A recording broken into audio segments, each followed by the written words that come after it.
રાજકોટની અંદર સૌરાષ્ટ્ર યુનિવર્સિટીની કરોડો રૂપિયાની જમીનનો જે મામલો છે તે અત્યારે સામે આવી રહ્યો છે અને તે મામલે હવે બિલ્ડર દિલીપ લાડાણીનું નિવેદન પણ સામે આવી રહ્યું છે। સૌરાષ્ટ્ર યુનિવર્સિટીના સત્તાધીશોની અણસમજના કારણે આ વિવાદ ઊભો થયો છે એવું તેમનું કહેવું છે। સાથે જ અગાઉ ગાંધીનગરથી મંજૂરી મળ્યા બાદ જ આ બાંધકામ શરૂ કરવામાં આવ્યું છે। સાથે જ તેઓ જણાવી રહ્યા છે કે પ્રોજેક્ટ પૂર્ણ થયો તેના 2-2.5 વર્ષ પણ થઈ ચૂક્યા છે। અગાઉના કુલપતિએ પણ પત્રો લખ્યા હતા જેનો જવાબ તેમને મળી ગયો છે। યુનિવર્સિટીના નવા ઇન્ચાર્જ કુલપતિએ પણ આ પ્રકરણને ઉપાડ્યું છે। ત્યારે જમીનમાં ટીપીમાં ન આવતી હોવા છતાં બિલ્ડરે તેને કબજો કર્યા હોવાના આક્ષેપો છે તે થઈ રહ્યા છે। જો કે વિવાદ મામલે બિલ્ડર કાયદેસરની કાર્યવાહી પણ કરવાની તૈયારીમાં હોય તે પ્રકારનું નિવેદન તેમના દ્વારા આપવામાં આવી રહ્યું છે। તો રાજકોટથી આ સમાચાર છે જેમાં સૌરાષ્ટ્ર યુનિવર્સિટીની કરોડો રૂપિયાની જમીનનો વિવાદ છે તે સમ્યો નથી અને તેની અંદર હવે વિવાદ મામલે બિલ્ડર દિલીપ લાડાણીનું નિવેદન પણ સામે આવ્યું છે। બિલ્ડરને પધરાવી વિગત ક્યાંક મીડિયાને મળી હતી અને ત્યારબાદ કહી શકાય કે એક ચર્ચા જાગી હતી કે સાગઠિયાનું વધુ એક કારસ્તાન છે તે સામે આવ્યું છે। ત્યારે આપણી સાથે બિલ્ડર દિલીપભાઈ લાડાણી છે, એમની સાથે જ વાત કરશું। દિલીપભાઈ, શું કહેશો? ખાસ તો સૌરાષ્ટ્ર યુનિવર્સિટીની બાજુની જે જમીન છે તે આપને આપી દેવાની એક વિગતો ક્યાંક મીડિયામાં પ્રસારિત થઈ છે, હકીકત શું છે? હકીકતમાં ક્યાંક ને ક્યાંક યુનિવર્સિટીના પદાધિકારીની અણસમજણ છે। અમને જે જગ્યા અમારું જ જગ્યા છે, અમને જે એપી ગાંધીનગરથી ફાળવ્યો છે, જે ટીપીમાંય બતાવેલો છે અને એ મુજબનું અમને કબજા રોજકામ કરી અમને એમને એપી ફાળવ્યો છે।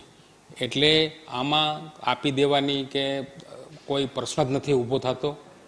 જે છે એ આખું ટાઉન પ્લાનિંગ વિભાગ, કોર્પોરેશન બહુ પ્રોપર રીતે કબજા રોજકામ કરીને અમને જગ્યા એલોટ કરી છે અને એ મુજબનું અમને એપી ફાળવ્યો છે અને એ મુજબનું અમે બાંધકામ પરમિશન લીધી।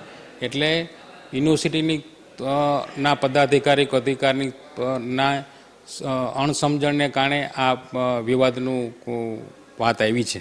ભૂલ છે આને લઈને? ના ના, બિલકુલ નહીં। એઝ પર ટીપી મુજબનું છે અને આમાં આરએમસી કરતાં ગાંધીનગર ઇન્વોલ્વ હોય, ટીપી ગાંધીનગરથી ફાઇનલ થતી હોય એટલે એમાં આરએમસીનો રોલ તો ત્યાં જે એપી ગાંધીનગરથી જે ફાળવ્યો છે એ મુજબનું અમને અહીં એલોટમેન્ટ દેવાનું હોય। એટલે એમાં કોઈ કોર્પોરેશનનો એક પણ પ્રકારનો બીજો કોઈ એવું આક્ષેપ કે કોઈ એવું યુનિવર્સિટી દાવો કરી રહી છે તો યુનિવર્સિટી સામે આપને હવે કઈ પ્રકારની રહેશે, હવે કઈ પ્રકારની પ્રતિક્રિયા આપશો? હા, જો હજુ આપણે એમને કીધું છે કે ભાઈ આપણે આ બધું ક્લેરિફિકેશન કરી દીધું, કોર્પોરેશનમાં જઈને એ ક્લેરિફિકેશન કરી શકે છે, પણ પછી પણ જો અમને કંઈક લેખિતમાં ટૂંકમાં દાવો આપશે તો અમે 100% અમે એમને ફાઇટ કરવાના છીએ।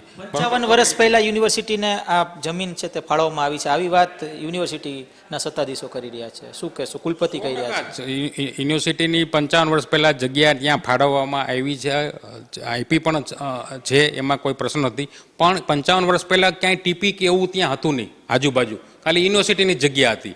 એટલે એમને એ રીતનું કમ્પાઉન્ડ વોલ એ લોકોએ આરસીસીને જે તે સમયે કરી નાખી હતી, પણ સરાઉન્ડિંગ બધું રેસિડેન્શિયલ બન્યું ત્યારે બધી ટીપી જે આપણે ગાંધીનગરથી ફાઇનલ થતી હોય એને લાગુ મુંજકા અને રહ્યા મોટું ભાગ મુંજકામાં આવે છે કે એને સરાઉન્ડિંગ જે ટીપી બધી આવી છે એ બધી હવે ફાઇનલ થઈ છે, બરાબર? તો એની કમ્પાઉન્ડ વોલ ટીપીની અંદર ફિક્સ થઈ ગઈ છે।